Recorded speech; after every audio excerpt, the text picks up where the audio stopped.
Hello दोस्तों, welcome to my channel. और अनुपमा में देख सकते हैं कि अनुपमा अनुज यहाँ पर बहुत दुखी हैं। अनुपमा अपनी बेटी के मुंह से अपनी माँ श्रुति को समझती है और ये सुनकर बहुत दुखी भी हो जाती है। यहाँ बनराज चेक लेकर फंसा हुआ है, परेशान है कि उसी पर कैसे साइन होगा, कैसे क्या होगा। तब तक वो अपने टेंशन का दवा खा रहा होता है। तभी आ जाती है काव्या। काव्या बोलती है, जब तुमको डॉक्टर सजेस्ट किया तब तुम नहीं खाया, अभी क्या हो गया? शादी नहीं रोक पाई इसलिए तुमको टेंशन हो रहा है कि कुछ और कारनामा करने वाले हो। तो यहाँ पर बनराज बोलता है, मैं जो भी करता हूँ अपना फैमिली के लिए करता हूँ, तुम्हारे लिए करता हूँ, माही के लिए करते हैं, बच्चों के लिए करता हूँ, लेकिन फिर भी मैं बुरा हूँ। इस तरह से यहाँ बाबूजी अपने आप में ही दुखी हैं, क्योंकि उन लोग के साथ जो बिहेवियर कुछ दिनों से हो रहा था वो बहुत दुखी हो गए थे पाखी को लेकर। पाखी जितना कुछ उन लोग के बारे में बोली थी, अब वो घर छोड़ कर जाने वाले हैं दूसरे दिन।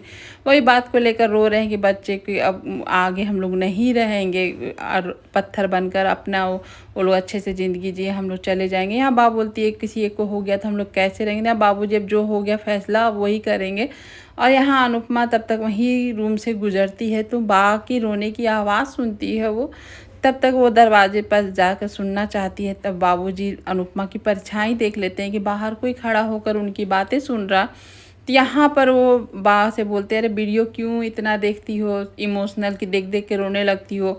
यहाँ बा और बाबूजी दोनों ही नाटक करने लगते हैं। तो अनुपमा को फिर लगता है कि शायद वो वीडियो देख के रो रही होंगी, लेकिन उसको भी शक हो रहा कि बा वीडियो देख के ऐसे कैसे रो सकती हैं। और फिर तब भी अनुपमा वहाँ से चली जाती है। फिर बाबूजी बोलते हैं कि पता नहीं कौन था यहाँ पर, शायद अनुपमा होगी। लेकिन हम यहाँ अनुपमा फिर ये सब सोचती है कि आखिर ऐसा क्या हो रहा। उसको लगता है कि बाबूजी सही नहीं हैं, दुखी हैं। यहाँ बाबूजी अपना रोना बंद करके चुप हो जाते हैं। सुबह होता है और ये देखिए पाखी का अपना बड़ बोला कि अब हमारा पेंट हाउस होगा। ये मतलब कि जितना बड़ा बात बोल सके वो बोल रही थी कि मेरे पापा को चेक मिल गया। ये सब सुन लेती है काव्या कि ये बनराज जी घर बेचने वाला हर चेक भी मिल चुका है। ये अपनी बेटी के मुंह से, जब काव्या पाखी के मुंह से सुनती है। और यहाँ पर अनुज परेशान है अपने अनुपमा को लेकर। तब तक श्रुति फ़ोन करती है अनुज को, और यहाँ आदिया का हाल समाचार लेने के लिए श्रुति फ़ोन करती है और अनुज को बोलती है कि प्लीज़ अच्छे से रहो और आ जाना, आना तो अनुपमा से बात करके अनुपमा को साथ में लेकर आना।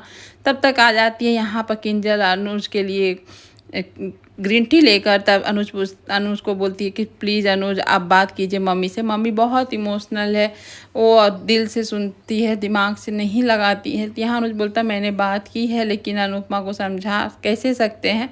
यहाँ श्रुति भी बोलती है कि जब आना यूएसए तो अनुज अनुपमा को लेकर आना यहाँ। और ये सब सुन लेती है आदिया। और अनुज बोलता मैं कभी भी श्रुति से प्यार किया ही नहीं हूँ, लेकिन अनुपमा को कैसे समझाऊँ कि मैं श्रुति से प्यार नहीं करता हूँ। ये सब आदिया भी सुन रही होती है। यहाँ बनराज परेशान है कि मैं चेक का क्या करूँ, डाल दूँ नहीं डालूँ, यहाँ एनओसी पर पहले साइन हो जाए तभी मैं डाल दूँगा।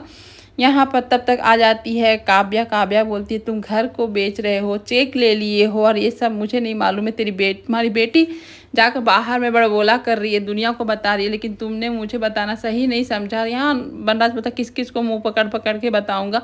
तब और जाने लगता। तभी है यहाँ काव्या बोलती है कि सबको मिलेंगे फ्लैट, तो मुझे भी अपनी बेटी माही के लिए चाहिए अपना हक।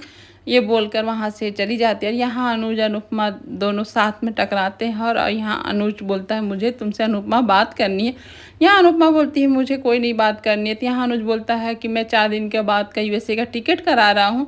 अनुपमा हामी भरती है। तो यहाँ अनुज बोलता है लेकिन मैं तुम्हारा भी करा रहा हूँ टिकट, तुम्हें भी चलना है साथ में।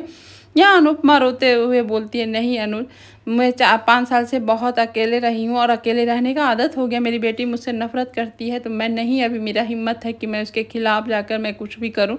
यहाँ अनुज बोलता है ठीक है तुमको अकेले रहने का आदत हो गया 5 साल से, तो मैं 30 साल से ऊपर मैं इंतज़ार करने की आदत है, तो मैं इंतज़ार करूँगा। इस तरह से बातें होती हैं। फिर आ जाती है डिम्पी और अनुपमा। यहाँ बाबूजी का दरवाज़ा खटखटाते हैं। कितने देर तक तो बाबूजी सोते नहीं, आखिर क्यों सो रहे हैं। तो दरवाज़ा खोलते देखते हैं यहाँ बाबूजी नहीं है। उसके बाद अनुपमा एनालाइज़ करने लगती है कि कुछ दिनों से जब से पाखी उनके साथ मिसबिहेव की है, कुछ दिनों से वो लोग अलग अलग कर रहने लगे थे, कुछ गम को छुपाने भी लगे थे। सब कुछ को याद कर कर वो समझ जाती है। और यहाँ डिम्पी भी खोजती है, उन लोग का सामान कुछ नहीं रहता, वो लोग सब लेके चले जाते हैं यहाँ से। और ये अनुपमा को सोचकर ही एकदम बुरा लगता है और दौड़ के आती है बनराज के पास। और बनराज चाय पी रहा होता है और अनुपमा का डायलॉग मिस्टर शाह सुनकर बनराज यहाँ पर ये हो जाता है और डांटता है अनुपमा को कि ये क्या तरीका, तुम चिल्लाते चिल्लाते मिस्टर शाह बोलते आ रही हो, मेरा चाय गिर जाता है। यहाँ अनुपमा बोलती है कि आपको चाय की पड़ी है और यहाँ बाबूजी घर छोड़ के चले गए हैं। और घर छोड़ के जाने का रीज़न आप ही और आपके बच्चे हैं। आप लोग इतना उनको ये कर दिए थे, आप लोग को नहीं पता चल रहा था कुछ दिन से कि बाबूजी का क्या बिहेवियर हो गया। जो हमेशा किचन जाती थी, किचन जाना छोड़ दी थी। बाबूजी जहाँ बच्चों के साथ खेलते थे, वो बच्चों से खेल दूर होना शुरू कर गए थे। वो किस लिए? आप लोग की वजह से और आपकी बेटी की वजह से। जो बेटा आपका है नालायक, उन लोग की वजह से जो पाखी ने बाबूजी के साथ बिहेवियर की थी, जो उनके साथ बदतमीज़ी की थी, वो उनके वजह से गई। यहाँ बनराज उसको गुस्सा से बोलता है, तुम क्या बोल रही हो, तुम सोच रही हो क्या बोल रहे हैं? तो अनुपमा बोलती है, मैं समझ रही हूँ क्या बोल रही हूँ। आप भी प्रॉपर्टी को लेकर जो बात कर रहे थे, यहाँ पर एडवांस चेक जो लेकर आए थे, वो सब बाबूजी सुने हैं, तभी बाबूजी ऐसा रिएक्ट किए हैं। अरे आप लोग को कैसे कर सकते? जिसका घर है वही घर छोड़ के चला गया, ये कैसे हो सकता? बाबूजी कितने तकलीफ में होंगे। और ये सब पाखी और तोसू को तो आप समझ सकते हैं कितने गिरे हुए लोग बताते हैं। ये सीनियर सिटीजन खाली हम लोग को रास्ते में रोड़ा ही देने के लिए आते हैं। और यहाँ बाबूजी बाहर निकल चुके थे और यहाँ अपने में आप में बात कर रहे थे कि बच्चे लोग परेशान हो रहेंगे हम लोग के लिए। और यहाँ पर वो लोग जब फ़ोन करना स्टार्ट किए तो बाबूजी देख रहे थे फ़ोन चाह के भी उठा नहीं रहे हैं। यहाँ अनुपमा अनुज दोनों फ़ोन कर रहे हैं बाबूजी को। तब यहाँ पर बाबूजी फ़ोन को उठा लेते, बोलते बच्चे को और नहीं परेशान करते हैं। जैसे ही फ़ोन उठाते हैं अनुपमा रो रो के बोलती है कि आप लोग कैसे घर छोड़ के जा सकते हैं? आपके पीठ पीछे हम लोग कैसे रहेंगे? हम लोग से आपको प्यार नहीं है? आप लोग कैसे अपना घर को छोड़ सकते हैं? अगर किसी का बात बुरा लगा था, आप उन लोग को बोलते कि तुम लोग घर छोड़ के चले जाओ, हक से बोलते। आपका घर है, आप रहते हैं, हम लोग को यहाँ और यहाँ बनराज भी फ़ोन करके उठाता, फ़ोन से बोलता बाबूजी आप लोग सच में हमें छोड़ कर चले गए, ऐसा मत करिएगा, मुझसे गलती है तो मुझे मारिएगा। यहाँ बाबूजी फिर रोने लगते हैं। और जैसे ही कुछ बोलती बाबूजी चुप कराते, ये सुन लेती है अनुपमा और सभी लोग। अब आगे क्या होगा देखते हैं।